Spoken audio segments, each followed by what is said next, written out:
Kamusta? Sa video na ito ay ating pakinggan ang tugon ni Colonel Busita sa post ni Colonel Nebriha ng MMDA.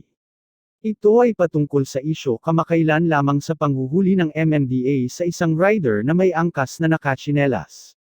Kung di nyo pa nakikita yung mga pangyayari at post ni Colonel Nebriha, maari lamang tumungo sa description. Ngayon atin ang pakinggan ang tugon ni Colonel Busita at pagbasag niya sa kanyang katahimikan. Ito ay part 1 lang ng kanyang video, abangan ang mga susunod na bahagi. Huwag nyo rin palang kalimutan na mag-like at subscribe dito sa Moto News PH channel. At i-click ang notification bell para ma-notify kayo tuwing may bago akong upload. Maraming salamat. Magandang araw po sa ating lahat, mga kapatid na riders, at ganoon din po sa ating mga kababayan na maaaring manood nitong ating video. Ito pong aking ilalabas na video ay reaction po sa mga pahayag ni Colonel Nebriha ng MMDA. Ganon din po yung pong reaction ko po sa pahayag ng DOTR consultant na dating LTO Chief Engineer Albert Swansing. At magbibigay din rin po ako ng reaksyon sa inilabas na pahayag ni Mr. Ben Tulpo nitong bitag. Kung mapapansin ninyo po, nitong mga nagdaan, maraming araw na rin po ang nagdaan na parang ako po ay tahimik lamang dito sa issue na ito. Pero nakiliti po ako dito sa huling nabasa ko dito sa comment ni Colonel Nebriha. Sabi po niya dito, tama po, huli ng enforcer, idol. Ganito po, sabi niya, tama po, huli ng enforcer, idol nyo mali, ha ha ha ha, siya turuan ninyo. So ito po ay 2 days ago. Ibig sabihin po ay hanggang sa kasalukuyan po ay naniniwala po si Colonel Nebriha na tama ang ginawang panghuhuli at paninikit ng kanilang enforcer sa rider na hindi nakasapatos ang kanyang angkas, ang kanyang asawa. At dahil po dito ay nagdudulot po ito ng kalituhan dito sa ating mga kapatid na motorcycle riders. Lalong-lalo na po yung ating mga kapatid na motorcycle riders na nagagawi o taga-roon sa Metro Manila. Lilinawin ko lamang po sa ating lahat, ito pong issue na ito ay hindi Colonel Busita versus Colonel Nebriha. Huwag po tayong magpadala sa issue na parang kami po ni Colonel Nebriha ay nag-aaway dahil dito sa nangyaring insidente. Ang usapin po dito ay ang tamang pagpapatupad ng batas para hindi maabuso o maperwisyo ang sinumang rider na nagagawi sa Metro Manila. Lilinawin ko po, ako po ay hindi nakikipag-away kay Colonel Nebriha. Kaya ginagawa ko ito. Ito po ay sa abot po ng aking makakaya ay nais ko lamang pong ipagtanggol ang panig ng ating mga kapatid na riders. Kung mapapansin naman po ninyo yung mga nauna kong videos, ay ako po ay walang pinipili. Basta tama ang rider, wala po akong pinipili. Ipinaglalaban ko po ito sa maayos na pamamaraan. At napansin nyo naman po na matapos kong maaksyonan ang aking pagtulong dito sa ating mga kapatid na riders, ganun din ang mga truck drivers na humingi ng tulong sa atin. Siguro naman po ay napapansin ninyo na ang enforcer o ang pulis o ang sinita nating riders ay nagpapapicture pa po kasama ako. Ito po ang patunay na hindi naman po ako bastos o siga kapag ka po ako'y may inaayos na problema. Ito pong nangyari na issue, ito nga pong backrider na nakasandals. Ang nangyari po nito ay tumawag sa akin itong rider. Ganon din po ang kanyang asawa. At sinabi po nila na natikitan ang rider dahil nga ang kanyang backrider, ang kanyang asawa ay hindi nakasapatos. At syempre po, alam naman po nating lahat na ako po ay may advokasya at kapag tama po ang rider o ang driver at mali ang enforcer o ang pulis, ipinagtatanggol po natin ang rider. At hindi po ako, wala po akong karanasan na binaraso o ano paman kapag mali ang rider o ang driver. Yun lamang po ang pwede kong ipagmalaki na hindi po ako pumapadrino sa mali. So yun na nga po, humingi po ng tulong sa akin ng mag-asawang riders at base naman sa batas ay hindi po dapat hinuhuli ang backrider o ang rider kapag ang kanyang backrider ay naka-tsinelas o hindi nakasapatos. Gusto ko lamang pong idagdag sa paglilinaw sa inyo na hindi po ang ibig sabihin na ipinagtatanggol ko ang mag-asawang riders. Hindi po ang ibig sabihin nito ay hindi ako sang-ayon na okay lang na naka-tsinelas ang ating backrider. Ang punto po dito ay yung tamang pagpapatupad ng batas na dapat igawin o ipatupad ng sino mang enforcer o ng sino mang mga enforcers. At totoo naman po na maganda kung ang backrider natin ay nakasapatos din. Totoo po yan.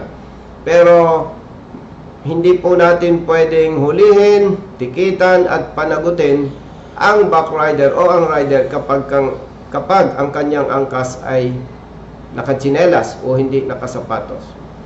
So, balikan ko lamang po itong post, itong naunang pahayag ni Colonel Nebria patungkol dito sa issue na ito. Doon po sa paragraph 1 ng kanyang post, sabi po niya dito, ilabas mo ang batas na nagtatalaga sa iyo ng kapangyarihan na pagbayarin ang enforcer namin ang isang araw sa sweldo ng hinuli nila. Baka usurpation of authority ka, boy, para iutos at ipilit sa enforcer namin yan. Paglilinaw po, hindi ko lamang po alam kung anong particular na batas, pero alam po nating lahat na kapag ikaw ay may nagawang pagkakasala sa sino man, ay ikaw po ay maaaring panagutin ng batas para magbigay ng danyos. Ito yung madalas po nating tinatawag na danyos for wisyo. Ano po? Na ibig sabihin, pag may napinsala ka o may naging kasalanan kasabat sa iyong kapwa, ikaw ay maaaring panagutin ng batas. Pero dito po sa usaping ito, hindi na po kailangang hanapan pa ako ni Colonel Nebria ng batas na nagsasabi na ako ay binibigyan ng kapangyarihan sapagkat hindi ko naman po inutusan o hindi ko pinilit ang kanilang enforcer. Malinaw na malinaw po sa video, kaharap po ang iba pang mga traffic enforcers ng MMDA, hindi ko po inutusan at lalong hindi ko po pinilit ang kanilang enforcer para bayaran itong mag-asawang riders. Malinaw po doon, iminungkahi ko na dapat ay bayaran niya itong isang araw nitong backrider dahil sa kanya pong maling panguhuli. At kaharap din po ang iba pang mga MMDA enforcers at makikinig po natin sa video na inaamin po nila, hindi nila hinuhuli ang mga riders na may angkas na hindi nakasapatos. Malinaw na malinaw po yun. At doon po sa usurpation of authority, kung yun po ang paniniwala ni Colonel Nebria, meron naman pong legal team ang MMDA, siguro po para mas maging malinaw ito sa ating lahat at kung pinaniniwalaan po niya na ako ay may nalabag itong sinasabing usurpation of authority, Totoo po na napakaganda na ako po ay sampahan niya ng kaso para ang korte ang magsasabi po kung ako po ay nagkasala sa batas. Ito nga pong tinatawag na usurpation of authority. Dito po sa ikalawang paragraph nitong post ni Colonel Nebriha, basahin ko po, kung may problema ka sa huli namin bilang dating pulis at miyembro ng HPG, alam mo dapat sa adjudication nire-resolve yan at wala kang karapatan pakialaman huli ng enforcer namin.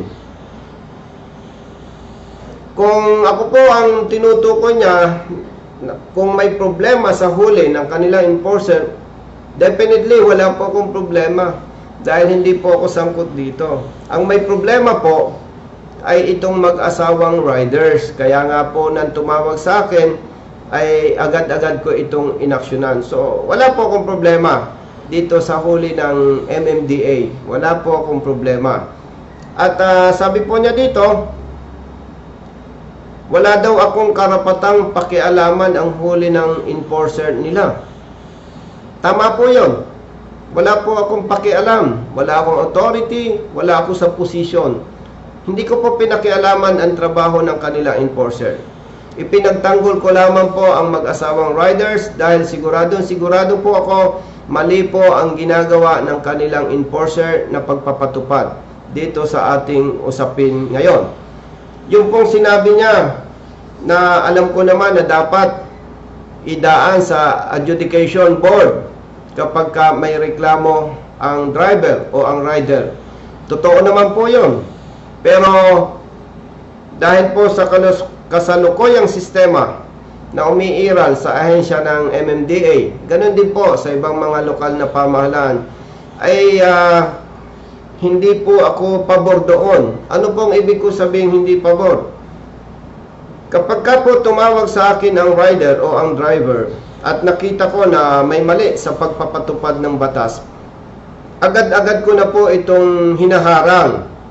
Dahil bakit kailangan nating paabutin pa sa adjudication board kung doon pa lamang sa panguhuli ay maharang na natin? So ganun po.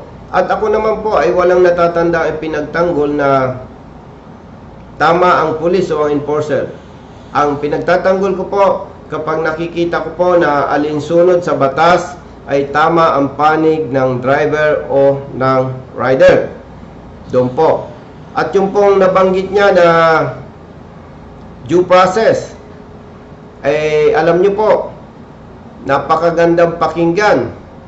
Pero kung alam po ninyo ang mga tunay na nangyayari sa mga driver at mga riders na nagko-contest, kapag nakita nila na mali ang huli sa kanila, ay maaari po nasasang-ayon kayo sa akin. Bigyan ko po kayo ng maikling kwento dito sa sinasabi ni Colonel Nebriha na due process. Hindi po isang beses. May ilang mga riders na po akong tinulungan dito sa sinasabing pagko-contest. Paano po umabot sila sa pagko-contest? Sila po ay tumawag sa akin na sila ay nahuli na at natikita na. So ang mangyayari na lamang po, papayuhan ko sila kung ano ang dapat gawin. So may ilang mga riders na po akong natulungan. Ganito po ang masama at hindi magandang dinadanas ng mga ito. Ilang araw po silang magpabalik-balik sa adjudication board para sa kanilang contest. Karaniwan po dyan 3 days, 4 days or higit pa kung minsan. So ito pong mga ito ay siyempre yung araw na pabalik-balik sila sa MMDA office, sila po ay of course absent sa trabaho, walang kita. At siyempre maliban sa absent sa trabaho ay sila po ay magagastusan sa kanilang transportation. At karaniwan po sa mga ordinaryong manggagawa ay mga no work, no pay. Ibig sabihin, no work, no pay. Pag absent, walang kita, walang sweldo. So kung sila po ay 3 days or 4 days nagpabalik-balik sa adjudication board ng MMDA at malaki ang kanilang nagastos, malaki ang perang nawala sa kanila na dapat ay gastusin na sa pamilya. Yes, totoo po. Napakapatas naman po ng adjudication board ng MMDA, itong kanilang mga lawyers. At yung po ang sinasabi ko ay base sa aming karanasan dito sa aking mga tinutulungan. Kapag na may merit ang panig ng driver o ng rider, ito naman po ay nare-resolba in favor of the rider or in favor of the driver. Ito lamang po ang problema. Matapos po na may panalo ng rider o ng driver ang kanilang contest, wala po silang natatanggap na danyos. Wala po. Sa madaling salita, kansilado lamang ang huli sa kanila. Yung gastos na nawala sa kanila, ay sorry na lang yon, sorry na lang po yon. At ang masakit pa po dito, base po dito sa aming mga karanasan, ano po, hindi ko naman sinasabing lahat, base po dito sa karanasan ng aking mga tinulungan, after na makansila ang huli sa kanila, itong enforcer ng MMDA ay hindi naman po nila pinapanagot. Parang okay lang, wala lang. So, sa madaling salita po, kung ating uunawain yung sinasabi ni Colonel Nebria na due process, maganda po sa tenga. Ang ganda pakinggan. Pero kung susuriin po nating mabuti, kung ikaw po ay rider o driver na biktima ng maling panghuhuli ng kanila enforcer, kung iyo pong gagamitin ang iyong talino, at ito naman ay ginagawa ng marami, kahit alam nilang mali ang huli, masakit sa kanilang kalooban, pikit mata, binabayaran na lamang po nila dahil talagang totoo po, mas malaki ang mawawala sa kanila dahil dito sa sinasabi ni Colonel Nebria na due process. Hindi ko po alam kung alam ito ni Colonel Nebria dahil siguro po kung alam niya, baka tatahimik na lamang siya. No po? Kung alam naman niya, itong aking mga nabanggit, hindi ko alam kung ano itong sinasabi niya na due process. So total, para po sa akin, talagang itong due process na sinasabi niya ay maganda lang sa tenga. Pero sa parte po ng driver o ng rider, talagang ito po ay perwisyo. Perwisyo po talaga.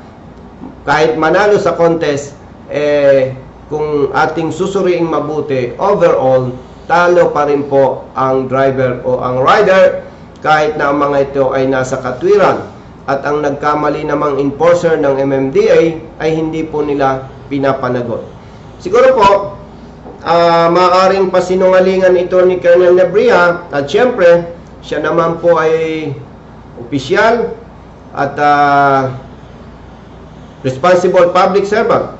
Kung kanya po itong pasinungalingan, siyempre, hindi po maaari ang kwento. Kailangan ilabas po niya ang mga patunay na itong mga riders at mga drivers na nag-contest ay kanilang binayaran ang danyos at kanilang pinanagot ang mga enforcers na napatunayang nagkasala. Nabanggit niya rin po dito na kung gusto ko raw mag-apply na hearing officer ng MMDA, mag-apply daw po ako.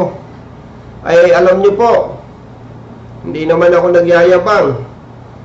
Ay kahit po sa panaginip, hindi ko naisip yan. Bakit po? Ay kung mag-hearing officer naman ako, limitado rin naman po yung aking capacity. Ibig sabihin, hindi ko na po kailangang mag-apply bilang hearing officer. Dahil po sa mga karanasan ko, magagaling naman yung kanilang mga lawyers, yung mga hearing officers nila. At nakita ko naman na talagang patas po sila. So, meaning, doon po sa punto na yon, walang problema. Walang problema. Kaya, ito naman ay napag-uusapan lang, hindi ako kailangan ng MMDA para mag-hearing officer dahil napakagagaling po ng kanilang lawyers. Wala po doon ang problema Ang problema po doon, yung kapag naresolba ang kaso, at naipanalo ng rider o ng driver ang kanilang contest, yung danyos, at hindi rin napapanagot ang kanilang enforcer. So, based on this, talagang hindi po kailangan na mag-apply ako bilang hearing officer sa MMDA na katulad ng sinasabi ni Colonel Nebriha. Dagdag ko pa dito, halimbawa, at ito naman po ay usap-usapan lang, kung ako ay bibigyan ng posisyon ng MMDA, hindi ko rin naman po tatanggapin. Bakit po? Kapag tinanggap ko po ito, matatali ako sa MMDA at kaawa-awa naman po yung ibang mga motorista sa iba't ibang lugar ng ating bansa na nangangailangan ng aking tulong.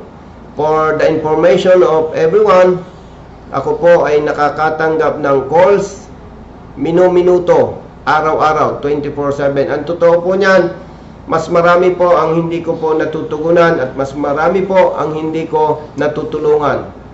Kaya yaman din lamang na pag-usapan nga po ito, kahit ako ay bigyan ng posisyon na maganda sa MMDA, hindi ko naman minamaliit ang MMDA, pero hindi ko po tatanggapin dahil mas marami po ang higit na masasakripisyo. Itong mga kapatid nating motorista na humihingi ng tulong sa akin mula sa iba't ibang lugar ng ating bansa. Nabanggit din po niya dito na ako daw ay nagpapasikat lamang sa YouTube. Alam niyo po, kung usapang pagpapasikat, talagang hindi ko po inisip yan.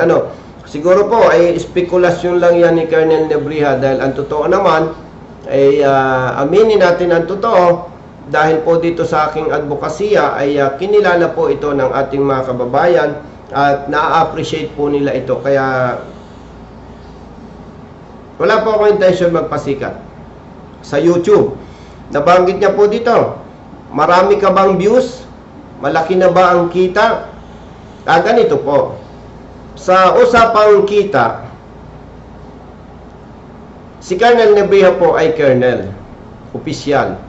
Ang isang pagkakamali lamang po niya, dapat bago niya ito binitawan, ay nag-research muna siya.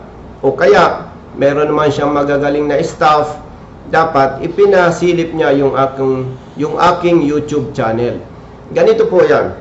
Ang aking pong YouTube channel ay Colonel Busita, Arsap. Colonel Busita, Arsap. Makikita po ninyo sa aking mga videos, ang liit lamang po ng views. Pero, yung napakarami, mga iba't ibang YouTubers, mga iba-ibang vloggers, ang lalaki po ng views. Pansinin po ninyo yan. Meron pong, let's say for example, meron po akong video. After 3 days or 5 days, makikita ko ang views nito, 10,000, 25,000, 60,000. Then, pag nakita ko po yung ibang gumamit ng video ko, 700,000, 900,000, 1 million, 3 million. May nakita pa nga po kung gumamit ng video ko 13 millions. So, nagulat po ako na binitawan ito ni Colonel Nebriha, itong nabanggit niya na kung malaki na raw ang kita ko sa YouTube. Pagka po nila nakita na may merit. Ito ay part 1 lang ng kanyang video, abangan ang mga susunod na bahagi. Huwag niyo rin palang kalimutan na mag-like at subscribe dito sa Moto News PH channel. At i-click ang notification bell para ma-notify kayo tuwing may bago akong upload. Maraming salamat.